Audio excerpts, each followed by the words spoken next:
исчерпывающий ответ на все свои вопросы. Ош облусунун интеграциялык өнүгүүсү долбоору 2016 жылы башталган. Аны жүзөгө ашырууга 3 миллион 700 миң доллар каражатты фонд бөлүп берген. Максаты Ош облусундагы Каракулжа, Өзгөн жана Ноокат райондорунда элдин жашоо шартын жакшыртуу. Аталган программанын алкагында аймактагы бир катар көйгөйлөр чечилгенин журналисттер менен болгон маалымат жыйында облус жетекчилиги билдирди. Бул долбоор бир гана ушул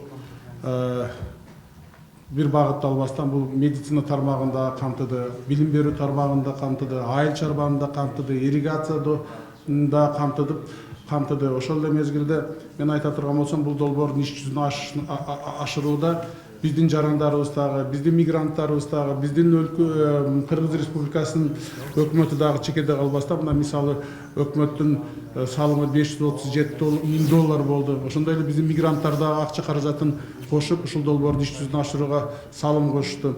Аталган долбоордун алкагында облустагы 200 миңге жакын жаран таза суу менен камсыз болгон. Мындан сырткары аз камсыз болгон үй бүлөлөрдүн саны да 2 эсе кыскарып, жүздөгөн жарандар туруктуу жумуш орду менен камсыз болгон. По Волжской области были охвачены 17 муниципалитетов, 30 сел. Ош облусунун интеграциялык өнүгүүсү долбоордун алкагында буга чейин сүт азыктарын жана улуттук суусундуктарды чыгарган, ошондой эле жер жемиштерди сактоочу борбор ишке кирген. Эми ишкана облуста өндүрүлгөн балды чогултуп, аны таңгактап, чет өлкөгө экспорттоо аракеттерин көрүп жатат. Балды фермерлерден чогултуп, экспортко даярдоо, фильтрлоо, тазалоо, этикеткалоо.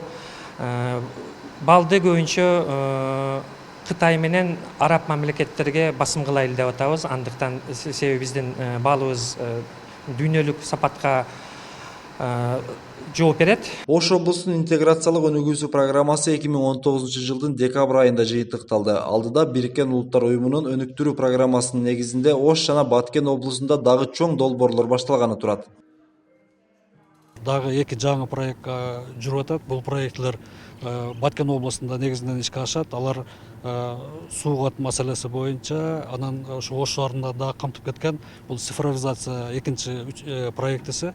Жаштарды ошол азыркы шарттарга жараша ошол жаштар мүмкүнчүлүгүн кеңейтүү, иш орундарын түзүү ушул багытта багытталган. Бул долбоорлорду ишке ашыруу жол жоболору Ош облусунун интеграциялык өнүгүүсү, санариптик жөндөмдөрдү өнүктүрүү жана Баткен облусундагы климаттык өзгөрүүсүнө туруктуулукту бекемдөөгө багытталган долбоорлордун кеңешинде талкууланды. Эрмек Муратбек уулу, Мунарбек Арзыбек уулу, Пирамида, Ош.